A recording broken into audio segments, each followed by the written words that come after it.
Assalamualaikum warahmatullahi wabarakatuh. Asyhadu an la ilaha illallah wahdahu la syarikalah wa asyhadu anna Muhammadan abduhu wa rasuluh. Wassalatu wassalamu ala nabiyil mustafa wa ala alihi wa ashabihi ahli sidqi wal wafa. A'udzubillahi minasyaitonir rajim. Ya ayyuhalladzina amanu taqullaha haqqa tuqatih wala tamutunna illa wa antum muslimun. Amma ba'du. Fa inna asdaqal hadis kitabullah wa khairal hadi hadi Muhammad sallallahu alaihi wasallam wa syarrul umuri muhdatsatuha wa kullu muhdatsatin bid'ah wa kullu bid'atin dhalalah wa kullu dhalalatin finnar. Ikhwan dan akhwat pemirsa TV Rasil dan pendengar ya silaturahim di mana saja berada, kita bersyukur kepada Allah hingga sore hari ini atas karunia, izin, serta rahmatnya semata. Allah masih memberikan kesempatan kesehatan kepada kita, memberikan berbagai nikmatnya, terutama nikmat yang paling utama, yaitu nikmat iman dan Islam. Sekiranya bukan karena rahmat Allah, tentu kita tidak akan bisa merasakan nikmatnya iman dan Islam. Namun dengan kasih sayangnya Allah memilih kita, dimudahkan dalam melaksanakan Islam ini, sebagaimana firman-Nya, wajtabakum wa ma ja'ala 'alaikum fid dini min haraj.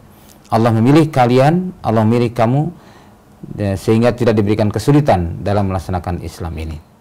Nah, inilah ikhwan fillah rahimakumullah. Oleh karena itulah kita bersyukur kepada Allah dengan karunia-Nya dan izin serta pertolongannya, Allah masih memberikan nikmat itu kepada kita. Pada kesempatan sore hari ini kita akan coba kaji bersama tentang qadful muhsanat. Ya, qadful muhsanat itu artinya menuduh wanita mukminah berbuat zina. Nah, jadi padahal belum pasti, tetapi sudah terjadi tuduhan itu. Allah berfirman dalam kitab ini disebutkan diawali dengan firman Allah Subhanahu wa taala, yaitu pada surah An-Nur ya, ayat ke-33 34. Maaf, 23 24 ya. A'udzubillahi minasyaitonirrajim.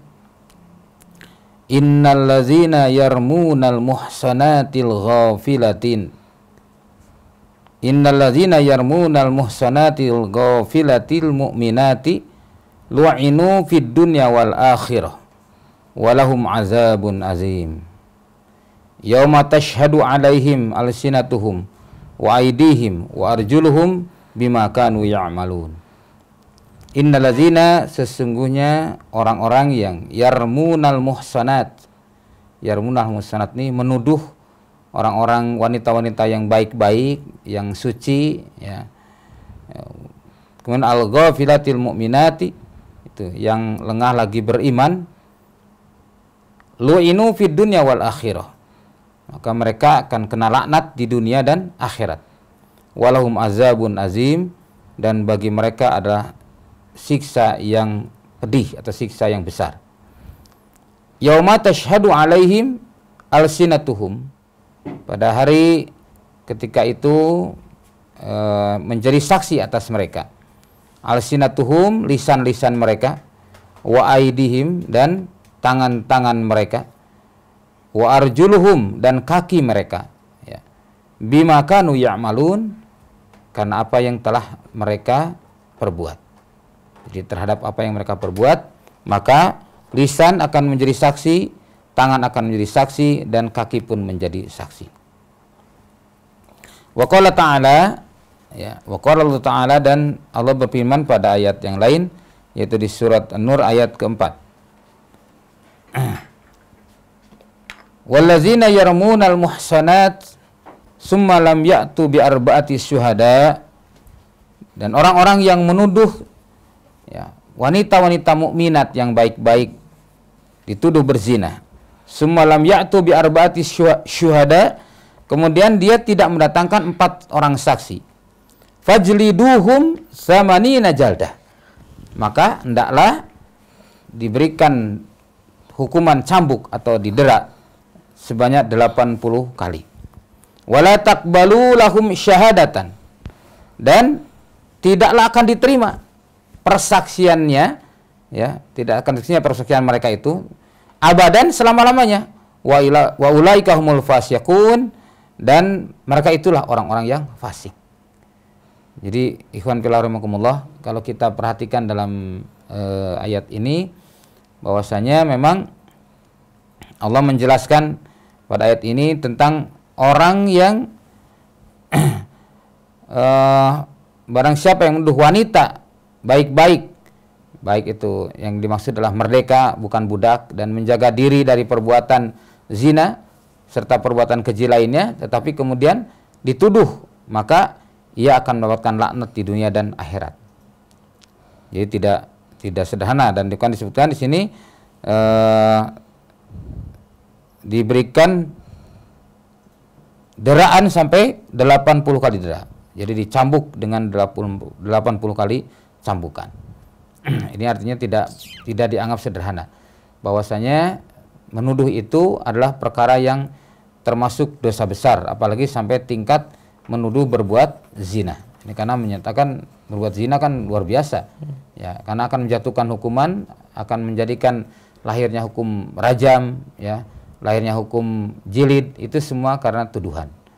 Nah, Imam Al-Bukhari dan Imam Muslim meriwayatkan bahwa Rasulullah SAW bersabda, sini, ijtanibus sab'a mubiqat, jauhilah oleh kamu, ya, 7 perkara yang membinasakan. Dan kemudian beliau kemudian menyampaikan yang 7 itu, yang terakhir adalah antara lain, yang terakhir adalah diantaranya menuduh wanita yang baik dan beriman telah berbuat zina. Nah, oleh karena itulah tidak boleh kita menganggap perkara yang remeh. Artinya di sini berarti salamatul insan bihibdi lisan wa yadihi. Selamatnya manusia itu dengan menjaga lisan dan tangannya. Dan kenapa dalam hadis ada katakan man kana yu'minu billahi wal yaumil akhir falyakul khairan aw liyasmut. Ya. Barang siapa yang beriman kepada Allah dan hari akhir, maka hendaklah dia menjaga, ya. Hendaklah dia falyakul khairan aw liyasmut. Berkatalah yang baik atau diam. Jadi tadi disebutkan salamatul insan bihifdi lisan wa yadihi. Selamatnya manusia dengan menjaga lisannya dan tangannya. Dan Rasul bersabda, barang siapa yang beriman kepada Allah dan hari akhir, niatnya dia berkata baik, atau kalau tidak diam. Nah, daripada kita harus menuduh sesuatu yang tidak jelas, ini bahaya. Ya. Tuduhan apa saja, baik tuduhan kepada suatu keyakinan, tuduhan pada satu perbuatan, atau tuduhan pada dugaan, ya, yang padahal itu belum jelas tapi sudah memberikan tuduhan, walaupun mungkin bersifat menduga tapi diyakinkan, gitu. Rasul bersabda, iza dzananta fala tuhaqqiq, apabila kamu berprasangka janganlah kamu menekan. Kalau kita menduga tapi meyakinkan, mendugaan itu seolah-olah hampir dikatakan memberikan tuduhan, maka ini tetap saja dikatakan bisa bergeser kepada tuduhan. Nah, kalimat di sini tuduhan ini dapat berupa perkataan yang ditujukan kepada wanita ajnabi atau bukan mahram maksudnya, baik yang merdeka yang menjaga diri seorang muslimat, misalnya dengan mengatakan hei pezina, ya, atau hei pelacur, hei wanita murahan, gitu. Atau misalkan bisa juga ditujukan kepada suaminya, misalkan hei suami dari wanita pezina, nah, bisa juga begitu, ya. Atau misalkan kepada anaknya, anak haram, gitu ya. Itu sama. Kalau dia menuntut anak haram, berarti dia menuduh orang tuanya pezina. Tuh. Jadi ini tidak boleh. Nah, kalau ini terjadi dan kemudian pada itu tidak terbukti, maka si laki-laki itu harus, yang berikan tuduhan itu harus didera 80 kali. Ya, termasuk dalam ini suami yang menuduh seorang istri selingkuh. Misalkan karena apalagi sekarang kan di saat kaum muslimin ini kurang peduli dengan aturan-aturan syariat, maka memang efek negatifnya menjadi sebuah satu kepastian atau keniscayaan di mana cepat atau lambat terjadi fitnah. Misalkan dengan berkenaan wanita yang keluar rumah dengan penampilan yang tidak sesuai syariat, ya. Biasanya kan gitu. Kadang-kadang ada di antara ibu-ibu kalau mau keluar pokoknya semua ditempelin, ya. Tapi kalau di rumah ala kadarnya saja. untuk menghadapi atau menyantuni suaminya dengan apa adanya. Kadang tidak memperhatikan kondisi fisiknya, mandi pun ditunda-tunda, misalkan tidak bersolek untuk suaminya. Tetapi kalau mau keluar, wah semua ditempelnya. Nah ini yang sebenarnya tidak sesuai dengan syariat. Sebenarnya kalau mau keluar, ya sederhana saja. Tapi justru ketika untuk menghadapi suami, dia harus semaksimal mungkin agar suami merasa senang dan bahagia. Nah, kondisi seperti ini dapat kita lihat di keseharian kita. Nah, akibatnya apa? Akibatnya keluar rumah misalkan walaupun tanpa kepentingan mendesak, ya, sehingga terjadi seringlah perbuatan itu terjadi karena terpancing, ya, yang memancing kriminal, kejadian seperti itu. Misalkan ada isu pergaulan bebas, ya, kemudian kesetaraan gender dan lain sebagainya menggembor-gemborkan, akhirnya menambah makin suasana ini makin parah. Nah inilah yang terjadi kalangan kaum muslimin. Dengan demikian sehingga terjadilah biduk rumah tangga itu mulai terganggu. Ya. Nah, ikhwan fillah wa akhwati rahimakumullah.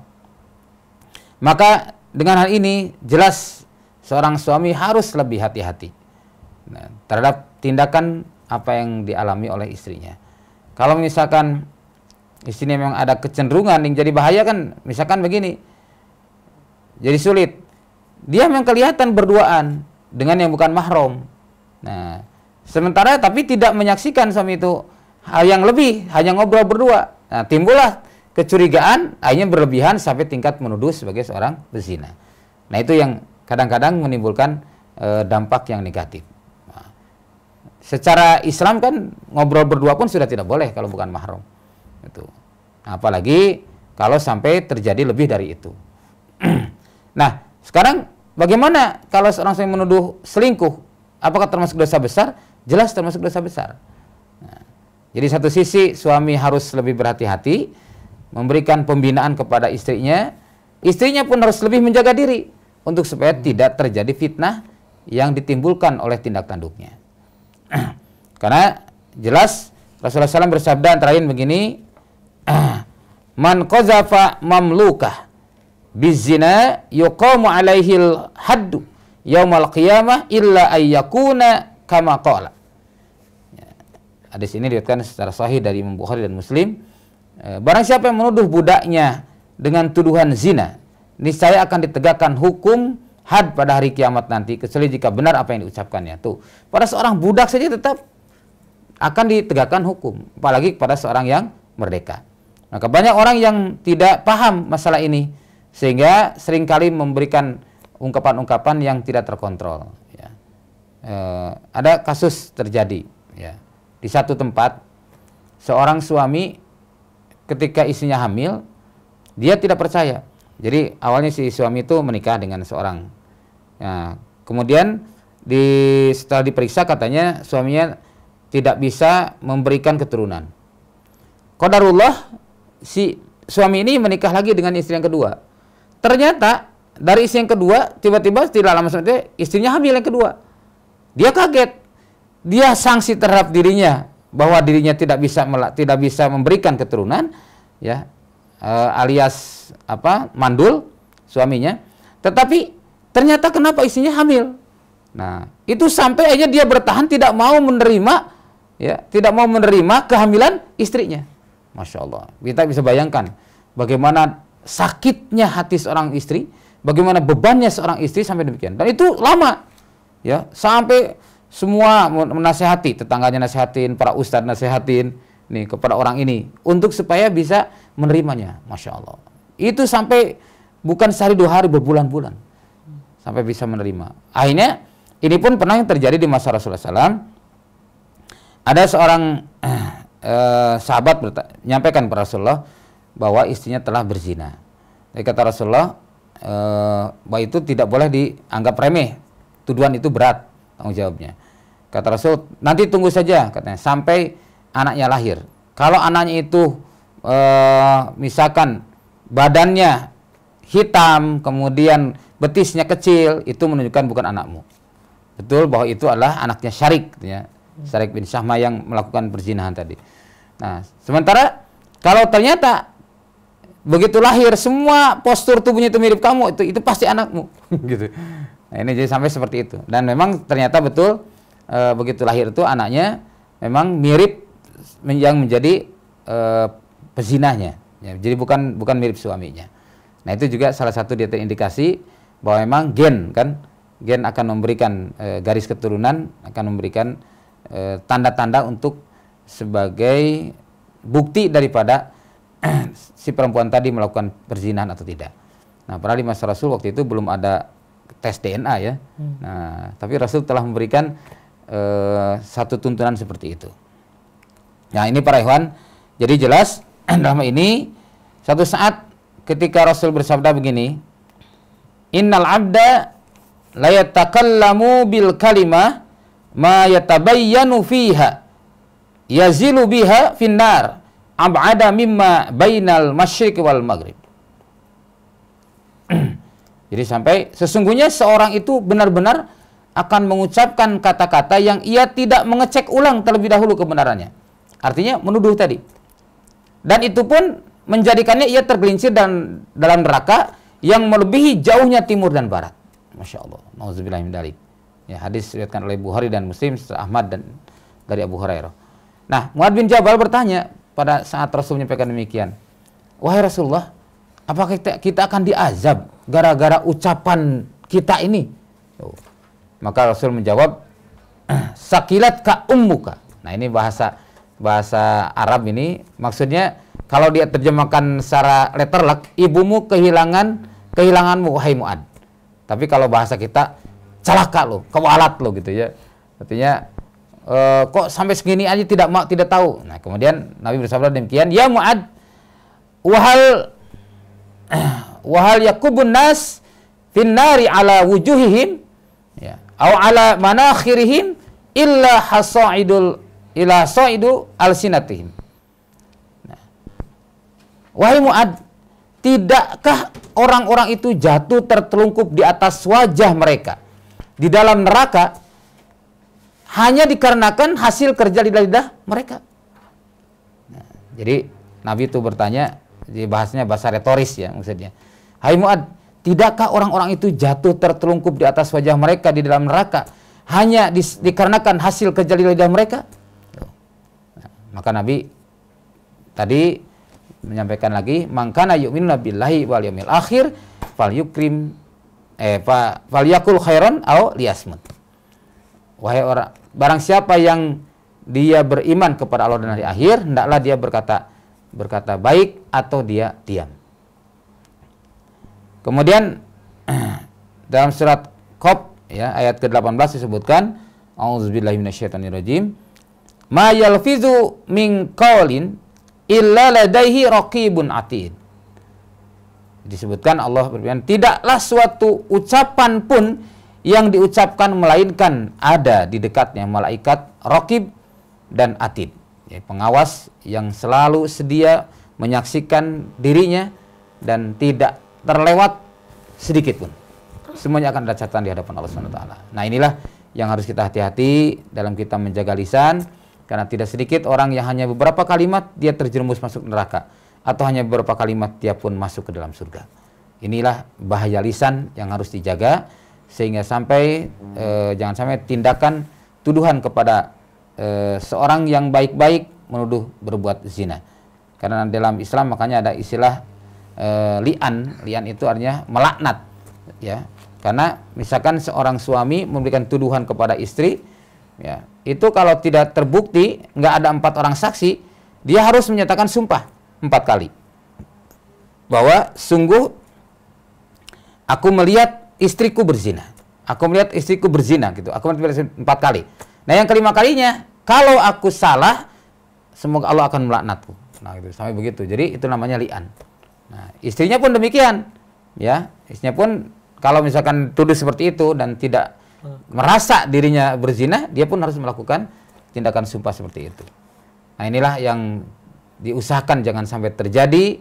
Apabila itu dialami di kalangan kaum muslimin, khususnya di pendengar Rasil, maka hendaklah berhati-hati. Jangan sampai ada tuduhan zina, baik suami kepada istri ataupun istri kepada suami. Demikian mudah-mudahan sebagai mukadimah, dan kita berharap mudah-mudahan kita bisa mendapatkan pegangan bahwasanya Islam menyentuh setiap urusan. Seperti di Al-Qur'an dikatakan, "Wa nazzalnal kitab tibyana likulli syai'." Ya, jadi kami turunkan Alkitab ini menjadi penjelas segala perkara. Demikian para ikhwan rahimakumullah. Assalamualaikum warahmatullahi wabarakatuh.